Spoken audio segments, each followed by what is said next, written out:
បាទជំរាបសួរបងប្អូនអ្នកលេលោកអរគ្នាថ្ងៃនេះចេញវីដេអូមួយសម្រាប់ឲ្យបងប្អូនបានឃើញពីកូនលោកធំហើយនៅបងប្អូនអាចដែលមានសេចក្ដីអារម្មណ៍ក្នុងការចង់លេងចង់ស្នេហាវិស័យខាងលោកបងប្អូនអាចទាក់ទងមកតាមលេខទូរស័ព្ទរបស់ខ្ញុំបានដោយសារតែខ្ញុំមានប្រភេទលោកស្រាប់ណាបងប្អូនបើបងប្អូនស្រឡាញ់បងប្អូនអាចទាក់ទងមកខ្ញុំមកបាទខ្ញុំមានសម្រាប់ឲ្យបងប្អូនប្រភេទលោកដែលយើងអាចខ្សែពូជវាលេងបាទហើយដោយការនិយាយលេងជាមួយបងប្អូនពីវីដេអូមុនគឺយើងនិយាយអំពីការបង្កាត់កូនលោកបង្កាត់លោកថ្មីបាទកាត់លោកថ្មីដល់ឥឡូវយើងមានពិធីមួយទៀតគឺការដែលយើងលោកញើសមកហើយយើងត្រូវឲ្យអីស៊ីដើម្បីឲ្យវាអាចធំធាត់លឿនឬក៏វាមិនអាចនឹងជាងគេឬក៏វាមិនអាចនឹងបាត់បង់ទៅវិញណាបាទដោយសារតែចំណុចនេះគឺការនិយាយនេះគឺសម្រាប់ឲ្យបងប្អូនបានដឹងទាំងអស់គ្នាហើយអ្នកដែលបង្កាត់ថ្មីគឺបងប្អូនដែលអាចមិនដឹងមិនដែលស្គាល់មិនដែលយល់បងប្អូនអាចមើលនៅក្នុងវីដេអូនេះបានហើយក៏ស្ដាប់បានបាទដោយសារថាខ្ញុំវាអត់ប្រើកាយវិការឲ្យនេះទេគឺខ្ញុំនិយាយតែពាក្យសម្ដីខ្លួនខ្ញុំផ្ទាល់ដោយសារថាខ្លួនខ្ញុំគឺខ្ញុំធ្លាប់អនុវត្តទៅគឺខ្ញុំមានតែការចែករំលែកទៅដល់លើបងប្អូនចំពោះបងប្អូនដែលគាត់អត់ដែលដឹងពីការបង្កាត់អត់ដែលដឹងពីការរបៀបថាលោកញើសមកហើយយើងធ្វើប៊ីម៉េចដើម្បីឲ្យវាបានពូជបានធាឬមួយកុំឲ្យវាមានការបាត់បង់ទៅវិញបាទដូចជាយើងនិយាយទៅវាពីអសុរគេថាវាងាប់ឬអីទៅវិញអញ្ចឹងវាអត់សូវប្រើពាក្យអស់នឹងទេគឺវាអាចបាត់បង់យើងនិយាយពាក្យគួរសមអញ្ចឹងទៅសម្រាប់យើងការសម្រាយនឹងការយើងស្ដាប់គឺវាមានដូចគ្នាបាទហើយក្នុងវីដេអូនេះគឺខ្ញុំនិយាយទៅគឺបងប្អូនដែលគាត់ធ្លាប់មានការបង្កាត់គឺបងប្អូនខ្លះគាត់អាចដឹងធ្លាប់អនុវត្តធ្លាប់ធ្វើដោយខ្លួនឯងធ្លាប់សង្កល់ដោយខ្លួនឯងគឺគាត់អាចដឹងហើយថាពីរបបក្នុងការបង្កាត់ហ្នឹងពេលញើសមកគឺយើងឲ្យអីទី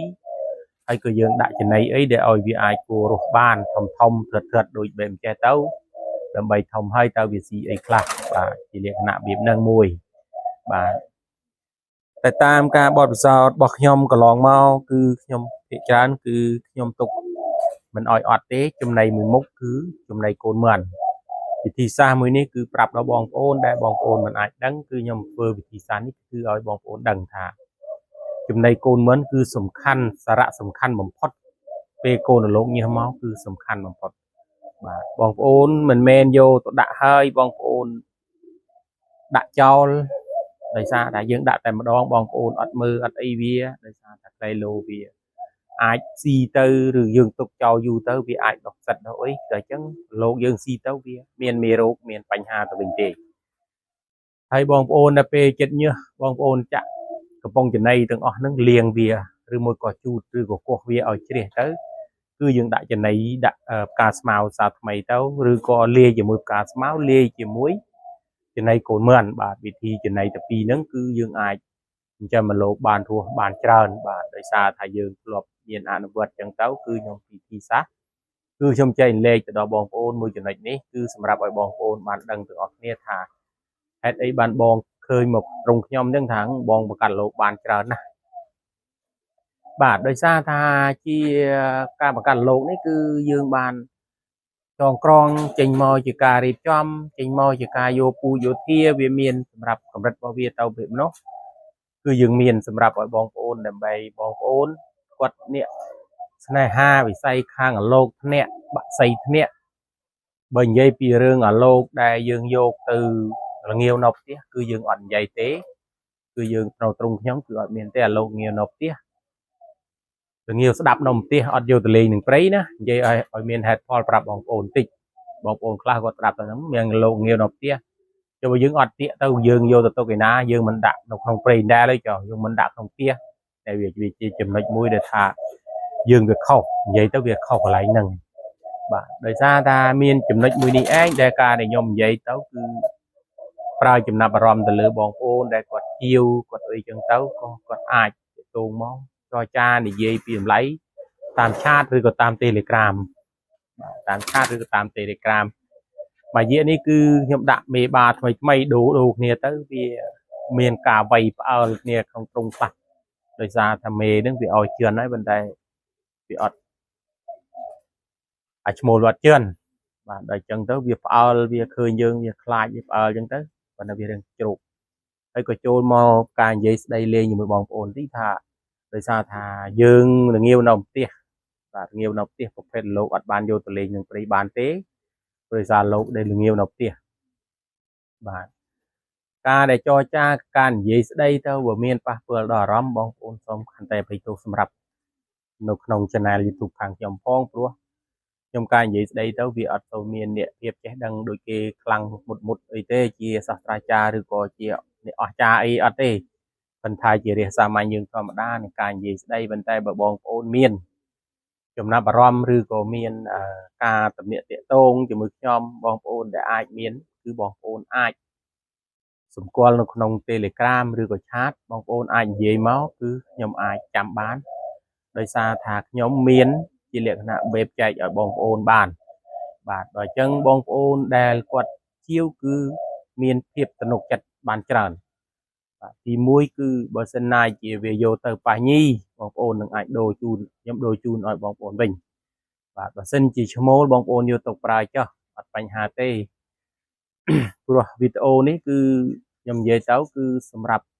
ការធានាខុសត្រូវគឺនៅលើត្រង់ខ្ញុំបាទត្រង់ខ្ញុំទទួលខុសត្រូវជានិច្ចមិនឲ្យបងប្អូនមានបញ្ហាមានវិប្បដិស្រីមិនយកថវិកាបងប្អូនយកមកដើម្បីធ្វើក្តីសុខរបស់ខ្លួនឯងឬមួយក៏យើងយកដើម្បីបំពេញលោកបំពេញទឹកចិត្តរបស់ខ្លួនហ្នឹងអត់បានទេគឺខ្ញុំបង្កើត YouTube ឡើងគឺខ្ញុំសច្ចាខ្លួនខ្ញុំរក្សាភាពកន្លែងហ្នឹងគឺឲ្យបានល្អខ្ញុំអត់ឲ្យមានបញ្ហាមកដល់ខ្លួនខ្ញុំហើយនឹងត្រង់របស់ខ្ញុំទេបាទដោយបងប្អូនខ្លះគាត់ថាលោកខ្លាំងលោកប៉កែក៏មិនសង្ឃឹមថាជាលោកដែល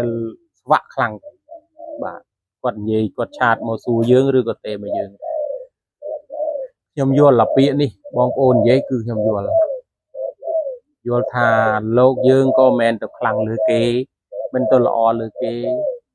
បាទមិនល្អលើគេហើយក៏មិនប្រកែលើគេពីភាពថាមួយនេះគឺចង់និយាយប្រាប់បងប្អូនថាភាពទំនុកខុសត្រូវគឺនៅមានជាប់ជានិច្ចបាទដោយការលេងយកបងប្អូនយកទៅលេងទៅអត់ស្វាក់អត់អាម៉េចក៏ដោយបងប្អូនអាចចរចាក្នុងការដោះដូរឬមួយអីអស់តែថ្លៃសេវាទេខ្ញុំនិយាយត្រង់គឺអស់តែថ្លៃសេវាទេនៅលើខ្ញុំគឺខ្ញុំហើយពៀមនាវប្រាប់បងប្អូនដែរបើសិនជាបងប្អូនយកទៅបងប្អូនកាត់កងជើងគឺខ្ញុំអត់អាចដោះដូរជូនបានទេបើសិនជាបងប្អូនកុំកាត់កងជើងវាគឺខ្ញុំចំណាំបានគឺខ្ញុំដូរជូនបានមួយចំណុចនេះបាទដោយសារថាខ្ញុំពេលលោករបស់ខ្ញុំវាអត់ល្អលើសគេទេប្រហែលទេប៉ុន្តែមកយកទៅយើងទទួលការលេងបានដោយបងប្អូនដែលគាត់លេងខាងលោកខ្មែរលោកខ្មែរយើងហ្នឹងគឺបងប្អូនអាចត្រូវច្រើនដោយសារចរិតលោកម៉ាឡេខ្ញុំនេះគឺវាចរិតវាគឺលោកខ្មែរបាទមួយចំណុចនេះគឺខ្ញុំនិយាយទៅសម្រាប់ឲ្យបងប្អូនដែលគាត់មិនដែលបានជាវបងប្អូននឹងសាកមើលទៅដឹងហើយបងប្អូនដែលមិនដែលបានប៉ះដែលបានយកទៅលេងបាទមិនដែលបានយកទៅលេងដឹងពូជធាខ្សែរបស់ខ្ញុំនឹងវាគួរលេងកើតឬអត់អីចឹងបងប្អូនអាចនេះមកតាកតងមកបានដោយសារតែខ្ញុំមានស្រេចចិត្តទៅហើយបងប្អូនខ្លះគាត់ថាបងលោកច្រើនណាស់បងឯងប្រកាសអត់ដែលដោះដេញចនាតន័យអីមានណាគេជួយយិចជាវជួយអីទេហើយបង